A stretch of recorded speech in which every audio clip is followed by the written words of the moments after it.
আসসালামু আলাইকুম সবাইকে। আজকে আমরা অ্যানাটমি ফিজিওলজি এবং বেসিক সায়েন্সের সবথেকে গুরুত্বপূর্ণ টপিক সেল ডিভিশনটা পড়তে যাচ্ছি। আচ্ছা, আমার পিছনে দেখতে পাচ্ছেন যে কি ডেফিনেশন অফ সেল ডিভিশন কি আছে। Cell division is the process by which a single cell divided into two or more new cells. অর্থাৎ সেল ডিভিশন হচ্ছে এমন একটি প্রক্রিয়া যেখানে কি হয়, আপনার একটা কোষ বিভক্ত হয়ে দুইটা বা চারটা কোষে কিভাবে পরিণত হয়।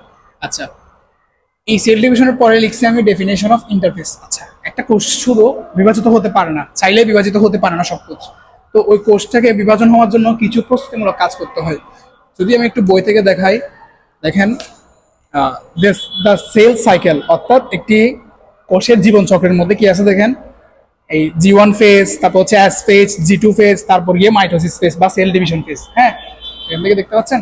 হ্যাঁ, কিন্তু তাইলে এই কই তাইলে সেল সাইকেলের জাস্ট একটি ছোট অংশই হচ্ছে কি মাইটোসিস বা সেল ডিভিশন। আর আপনাদের সিলেবাসে যেহেতু জি1 জি2 এগুলো নেই, এগুলো আমরা এইচএসসিতেই পড়েছি, যেহেতু এগুলো নেই তাই আমরা এগুলো নিয়ে আলোচনা করবো না, আমরা সরাসরি আসবো ইন্টারফেজে। আচ্ছা, ইন্টারফেজের মধ্যে ইন্টারফেজ জিনিসটা কি? Definition of interphase: the period when the cell is not involved in mitosis, for example between mitotic cell division, is known as interphase। অর্থাৎ ইন্টারফেজ হচ্ছে গিয়ে এমন একটা পর্যায় বা এমন একটা পিরিয়ড বা সময়, তো যখন কি করে আপনার এই সেলটা ডিভিশন হওয়ার জন্য, মানে ভাগ হওয়ার জন্য কি নেয়, প্রিপারেশন নেই, ওই ফেজটাকে কি বলে, আপনার ইন্টারফেজ বলে। আচ্ছা, তাইলে আমরা সেল ডিভিশন সম্পর্কে জানি কি, সেল ডিভিশন দুই প্রকার সাধারণত, এটা আমরা সবাই জানি। একটা হচ্ছে আপনার মাইটোসিস, আরটা হচ্ছে মায়োসিস। আরেকটা আছে মাইটোসিস, যেটা আমাদের সিলেবাসের বহির্ভূত। তাহলে আমরা এখানে মূলত আলোচনা করব কি নিয়ে, মাইটোসিস, আরটা হচ্ছে মায়োসিস নিয়ে। আচ্ছা, সেল ডিভিশন কয় ভাগে বিভক্ত? Mitosis, meiosis. আচ্ছা, তাহলে সবার প্রথমে যেটা আছে সেটা হচ্ছে মাইটোসিস, ডেফিনেশন অফ মাইটোসিস। আচ্ছা, একটা বিষয় বলে রাখি যে মাইটোসিস এবং মায়োসিস দুইটা কিন্তু আলাদাভাবে কোষ বিভাজন, এবং এটা দুই জায়গায় হয়, আলাদা আলাদা ভিন্ন ভিন্ন জায়গায় হয়। মাইটোসিস হচ্ছে আমার দেহকোষে, দেহকোষে বলতে আমাদের হাত বা বডির যে কোষগুলো আছে ওইখানে। আর মায়োসিস হয় হচ্ছে আপনার জনন কোষে, অর্থাৎ স্পার্ম, তারপর হচ্ছে আপনার এগ বা ওইসব জায়গায়, ঠিক আছে। আচ্ছা, তারপর definition of mitosis লিখছি, mitosis is the type of cell division by which a single cell divided to produce two new genetically identically daughter cell। আচ্ছা, বিষয়টা যদি আমি একটু করে সহজ করে এঁকে দেখাই, একটু করে দেখেন। অর্থাৎ এটা একটা সেল, হ্যাঁ, এখানে এগুলো হচ্ছে ধরলাম ক্রোমোজোম, ঠিক আছে। অর্থাৎ এই সেলটা ডিভাইডেড হয়ে নতুন দুইটা সেল তৈরি করবে, দেখতে একদম হুবহু তার মতো, দেখতে একদম হুবহু তার মতো, বুঝছেন? দেখতে একদম হুবহু তার মতো। আচ্ছা, তারপর মায়োসিসের ক্ষেত্রে আমরা জিনিসটা আলাদাভাবে দেখবো। তাহলে মাইটোসিস মানে কি, আপনার কি করে একটা সেল ডিভাইডেড হয়ে দুইটা সেলে পরিণত হয়। তাহলে এই পরিণত হওয়ার যে প্রসেস, কিছু স্টেপস আছে। হ্যাঁ, এই আসলে কিন্তু এখানে কোনো স্টেপস নেই, এগুলো আমাদের পড়ার সুবিধার্থে স্টেপসগুলো বানানো হয়েছে। দেখেন, স্টেজ অফ মাইটোসিস কি লিখছে, prophase, metaphase, anaphase, telophase. Prophase, metaphase, anaphase, telophase, খুবই গুরুত্বপূর্ণ। আরটা ছিল আমরা যখন দেখেছি 9, 10 এবং ইন্টারের মধ্যে কি ছিল, একটা প্রোমেটাফেজ একটা ধাপ ছিল। আসলে প্রোমেটাফেজ বলতে কোনো ধাপ নেই, ওইটা পড়ার সুবিধার্থে মানে ছোট করে করে রাখা হয়েছিল। তাহলে কি, প্রোফেজ, মেটাফেজ, অ্যানাফেজ, টেলোফেজ। তাহলে মাইটোসিস সম্পর্কে আমরা যদি জানি, মাইটোসিসে কি হয়, আপনার ক্রোমোজোম সংখ্যা সমান থাকে। জিনিসটা যদি আমি একটু ছোট করে ব্যাখ্যা করি, দেখেন,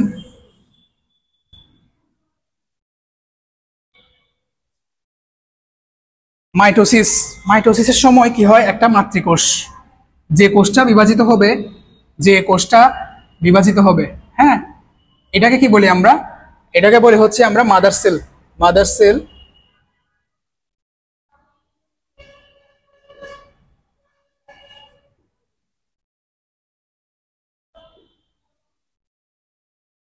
মাদার সেল।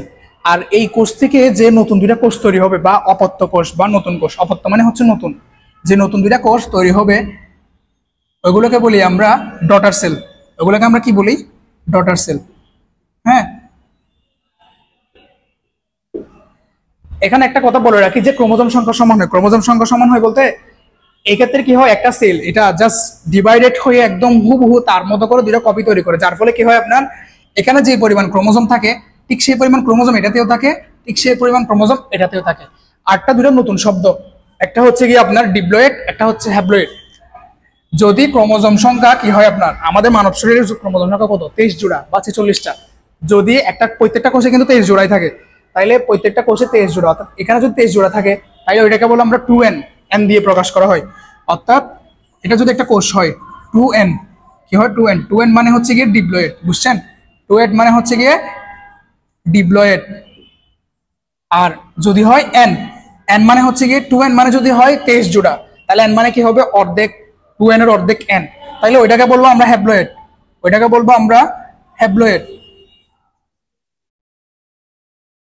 ওইটাকে বলবো আমরা হ্যাপ্লয়েড। আচ্ছা, তাহলে যদি ক্রোমোজোম সংখ্যা ঠিক কি থাকে আপনার মাতৃকোষে যা থাকে এবং ডটার সেলে যা তা থাকে, তাহলে ওইটা হচ্ছে কি মাইটোসিস বিভাজন, এবং ওইটাকে বলি আমরা কি ডিপ্লয়েড। হ্যাঁ, অর্থাৎ আর যেটা হ্যাপ্লয়েড, হ্যাপ্লয়েড আসবে হচ্ছে মায়োসিসে, তাও আগে থেকে একটু ধারণা দিয়ে রাখলাম। তাইলে আমি যদি জিনিসটা বলি একটু করে, আপনারা হয়তো বিজ্ঞান বইয়ে 9-10 বা হচ্ছে এইচএসসি বিজ্ঞান বইয়ে, সরি বায়োলজি বইয়ে দেখেছেন যে কি আপনার কি হয় 2n, 2n একটা মাতৃকোষ থাকে, ওই 2n মাতৃকোষটা বিভক্ত হয়ে নতুন দুইটা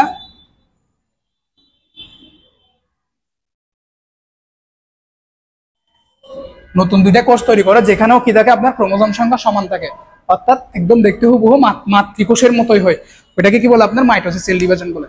আচ্ছা, এর পরবর্তীতে আমরা দেখব যে মাইটোসিসের মধ্যে যে স্টেজগুলো আছে প্রোফেজ, মেটাফেজ, অ্যানাফেজ, টেলোফেজ, এগুলোতে কি হয়। আচ্ছা, এতক্ষণ আমরা দেখলাম সেল ডিভিশনের ডিফাইন, মাইটোসিসের ডিফাইন, ইন্টারফেজ এবং মাইটোসিসের যে ফেজগুলো আছে ওগুলোর নাম প্রোফেজ, মেটাফেজ, অ্যানাফেজ, টেলোফেজ। এখন আমরা ওইগুলোর বিস্তারিত পড়ব। আচ্ছা, বিগত বছরের ইকিউতে কিন্তু এই কোয়েশ্চেনের আনসারটা এভাবে এসেছিল যে write down the phases of mitosis. আচ্ছা, প্রথম ফেজে কি আছে প্রোফেজ। আচ্ছা, প্রোফেজের মধ্যে কি হয়, chromosome become visible, nuclear membrane disappears, spindle fibres start to form. আচ্ছা, আমি যদি একটু মানে বাংলায় সহজ করে বলি, একটা কোষ, এই কোষ যখন ডিভিশন শুরু হবে মানে বিভক্ত হওয়া শুরু করবে, তখন কি হবে, ওই যে পড়ছিলাম আমরা সেন্ট্রোজোম বা সেন্ট্রিওল, ও কি করে তোমার এইখানে অ্যাস্টার রে রশ্মি, অর্থাৎ অ্যাস্টার রে একটা রশ্মির মতো তৈরি করবে। আর আমাদের কোষের মধ্যে যে নিউক্লিয়াস আছে ওইখান থেকে ওইটার মধ্যে যে ফ্লুইড থাকে ওগুলো বের হয়ে যায়। তো বের হয়ে যাওয়ার ফলে কি হয়, এখানে যে ক্রোমোজোম গুলো থাকে ওগুলো দেখতে একদম বড় বড় দেখায়, বুঝছো? অনেক সময় এখানে কালার ইউজ করা হয় যেগুলো শনাক্ত করার জন্য। আচ্ছা, এখন কি হবে, প্রোফেজের মধ্যে প্রথমে এই যে নিউক্লিয়ার, এখানে কি বলছে ক্রোমোজোম বিকাম ভিজিবল, ক্রোমোজোম কি হবে দেখতে একদম স্পষ্ট দেখা যাবে, এমনি থাকে কিরকম সুতার মতো পাকানো। এবার এবার দেখো nuclear membrane disappear, nuclear membrane কি হবে তোমার, এই নিউক্লিয়ার মেমব্রেনটা আস্তে আস্তে আস্তে আস্তে আস্তে আস্তে আস্তে আস্তে কি হয়ে যাবে, ইনভিজিবল হয়ে যাবে, মানে এটা ভ্যানিশ হয়ে যাবে, চলে যাবে। এরপর কি হবে, spindle fibres start to form, অর্থাৎ স্পিন্ডল ফাইবার কি করবে আস্তে আস্তে ও গঠন করবে, এবং একটা এক সময় গিয়ে কি হয়ে যাবে মাঝখানে চলে আসবে। আচ্ছা, এরপর যে ধাপটা প্রোফেজ শেষ হওয়ার পর পর যে ধাপ শুরু হয় ওইটা হচ্ছে মেটাফেজ। ওটা কি মেটাফেজ, প্রো মেটাফেজ একটা ধাপ ছিল 9-10 এবং হচ্ছে ইন্টারে, যেটা আমাদের এখানে বাদ দেওয়া হয়েছে। দেখো metaphase, chromosome arrange themself in the middle of the cell. আচ্ছা, আমি যদি একটু করে বুঝাই, মার্কারটা কোথায়, দেখো ক্রোমোজোম কি করে, arrange themself in the middle of the cell, অর্থাৎ এই যে অ্যাস্টার রে রশ্মিটা যখন মাঝখানে চলে আসবে, নিউক্লিয়াস কিন্তু ব্যানিশ, এখানে কিন্তু কোনো নিউক্লিয়াস নেই। এরপর ব্যানিশ হয়ে যাওয়ার পর এই স্পিন্ডল ফাইবার দুই দিক থেকে একটা মানে জালের মতো করে তৈরি করে, এটাকে বলে বিষুবীয় অঞ্চল। এই যে মাঝখানে যে অঞ্চলটা দেখতে পাচ্ছ, এই যে মাঝখানে অঞ্চল, এটাকে বলে বিষুবীয় অঞ্চল বা হচ্ছে তোমার ইকুয়েটর, ওইটাকে বলে তোমার কি ইকুয়েটর। আচ্ছা, ইকুয়েটর বাংলা অর্থ হচ্ছে বিষুবীয় অঞ্চল। এখানে কি হয় তোমার ক্রোমোজোম গুলো, যেগুলো এতক্ষণ ধরে ক্রোমোজোম কোথায় ছিল তোমার এক পাশে নিউক্লিয়াসের মধ্যে ছিল, ওইগুলো নিউক্লিয়াসের পর্দাটা ব্যানিশ হওয়ার পর এই নিউক্লিয়াস গুলো এখানে চলে আসছে, এবং এটা তোমার মাঝখানে চলে গিয়ে একটা বড় অঞ্চলের মতো গঠন করছে। এবার কি হয় তোমার এই নিউক্লিয়াসের এই ক্রোমোজোম গুলো কি করে তোমার, এই ক্রোমোজোম গুলো সেন্ট্রোমিয়ার এর সাথে এই স্পিন্ডল ফাইবারের সাথে কি করে যুক্ত হয়। আচ্ছা, একটু বেসিক বলি, এই যে ক্রোমোজোম দেখতে পাচ্ছ, এই ক্রোমোজোম গুলো কি করে তোমার এইভাবে করে যুক্ত থাকে, দেখো সরি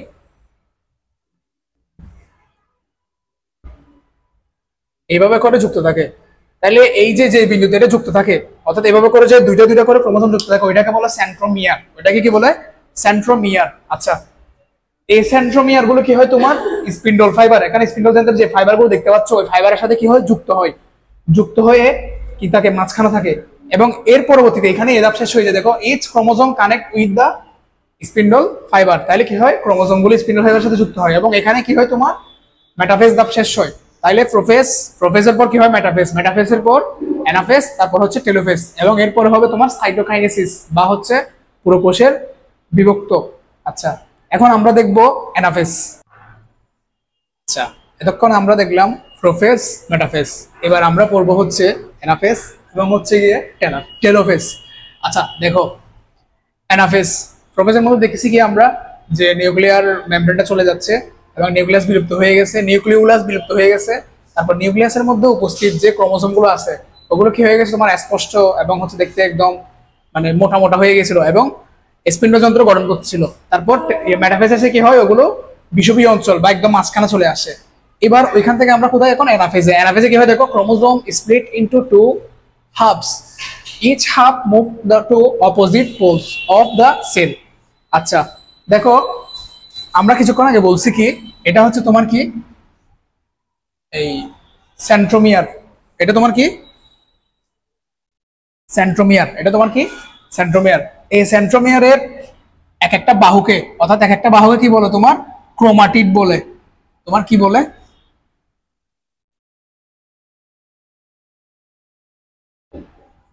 ক্রোমাটিড বলে। আচ্ছা, এখন কি হয় তোমার দেখো, অ্যানাফেজের মধ্যে এসে এই যে এই ইয়াটা দেখতে পাচ্ছ, এটা কি সেন্ট্রোমিয়ার দেখতে পাচ্ছ, এই সেন্ট্রোমিয়ারটা দুই ভাগে ভাগ হয়ে যায়। কি হয়ে যায়, দুই ভাগে ভাগ হয়ে যায়। দুই ভাগে ভাগ হয়ে এরা বিপরীত মেরুর দিকে চাওয়া শুরু করে। অর্থাৎ এই যে এক ভাগ আর এক ভাগ, এই ভাগ কোথায় চলে যাবে, এদিকে, আর এই ভাগ চলে যাবে এদিকে। তাহলে দেখো, এই দেখো এখানে দেখো, এক ভাগ চলে যাচ্ছে বিপরীত মেরুর দিকে, আর এক ভাগ এই মেরুর দিকে। তাইলে এটা কোন ধাপে ঘটে, অ্যানাফেজ দেবে। অ্যানাফেজ দেবে কি হয়, chromosome split into two halves, তাহলে দুই ভাগে ভাগ হয়ে গেছে। Each half move to the opposite poles of the cell, তাহলে সেলের দুই বিপরীত পাশে কি হচ্ছে তোমার চলে যাচ্ছে। এরপর এখানে শেষ হয়ে যায় কি, অ্যানাফেজ ধাপ। অ্যানাফেজ ধাপের পর যে ধাপ আসে ওটা হচ্ছে তোমার কি, টেলোফেজ ধাপ। আচ্ছা, টেলোফেজ ধাপের মধ্যে কি হয় দেখো, nuclear membrane reappears around each set of chromosome. তাইলে তোমার কি হয় দেখো, এই যে ক্রোমোসোম গুলো দেখছো বিপরীত মেরুর দিকে যাচ্ছে, এগুলো বিপরীত মেরুর দিকে যাওয়ার পর আস্তে আস্তে কুণ্ডলী পাকায়, মানে এগুলো আবার কি হয়ে যায়, আগের মতো আগের অবস্থায় চলে যাওয়ার জন্য কুণ্ডলী পাকায়। এবং এটা চারিদিকে আস্তে আস্তে আস্তে আস্তে করে দেখতে পাচ্ছ, এগুলো কি তোমার নিউক্লিয়ার মেমব্রেন। নিউক্লিয়ার মেমব্রেন কি হয়, আস্তে আস্তে আস্তে আস্তে করে অ্যাপিয়ার্স হচ্ছে, অর্থাৎ আসতেছে। তারপর ক্রোমোসোম চেঞ্জ ইনটু ক্রোমাটিন, তাইলে আমরা দেখুন যে ক্রোমোসোম গুলো দেখলাম মোটা মোটা, হ্যাঁ, ওইগুলো কি হয়ে যাবে আস্তে আস্তে ক্রোমাটিন, সুতার মতো ক্রোমাটিনে পরিণত হয়ে যাবে এবং কুণ্ডলী পাকিয়ে দুই দিকে কি করবে, তোমার নিউক্লিয়াস তৈরি করবে। এবং এই নিউক্লিয়াস তৈরি হওয়ার পর এই যে তোমার সাইটোপ্লাজম দেখতেছো, সাইটোপ্লাজম, এই সাইটোপ্লাজমটা কি হবে, আস্তে আস্তে আস্তে আস্তে আস্তে আস্তে বিভক্ত হয়ে যাবে। বিভক্ত হয়ে তোমার দুইটা আলাদা নতুন কোষ সৃষ্টি করবে। এভাবে করে মাইটোসিসের মাধ্যমে একটা কোষ থেকে দুইটা আলাদা আলাদা কোষ তৈরি হয়। তাহলে সেল ডিভিশন বিষয়টার মধ্যে মূলত হচ্ছে কি, এটা একটা পুরো একটা ঘটনা, যেটা আমরা কি করছি, পাঁচটা ধাপে বিভক্ত করছি যাতে বোঝার সুবিধার্থে, প্রোফেজ, মেটাফেজ, অ্যানাফেজ, টেলোফেজ। এবং পরীক্ষার মধ্যে লেখার সময় অবশ্যই প্রত্যেকটা ধাপের চিত্রসহ, পেন্সিল দিয়ে চিত্র আঁকবা, চিত্রসহ ছোটখাটো দুইটা করে লাইন বর্ণনা দিয়ে লিখবা। ধন্যবাদ সবাইকে।